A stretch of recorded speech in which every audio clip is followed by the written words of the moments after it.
వాళ్ళు governance start చేసిర్రు, 20 రోజులు అయిపోయింది.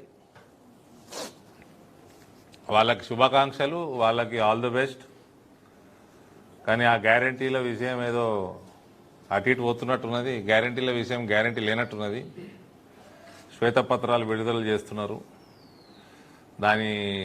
దానికి నాకైతే అర్థం కనబడలేదు. శ్వేతపత్రము 7 లక్షల కోట్ల అప్పులు ఉన్నాయని అందరికీ తెలిసిన విషయమే. అది మీరు మేనిఫెస్టోలో 6 గ్యారంటీలు అయితే మనం మాట్లాడుకుంటా ఉంటాము. దాదాపు 42 వాగ్దానాలు ఉన్నట్టున్నాయి అలా కాంగ్రెస్ పార్టీ మొత్తం 412.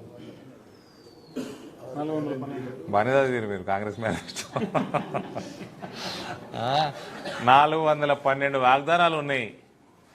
అంటే ఇది మభ్యపెట్టడము, ప్రజల్ని మభ్యపెట్టడము, ఓటర్లను మభ్యపెట్టడం కింద మనం కన్సిడర్ చేయాల్సి వస్తుంది.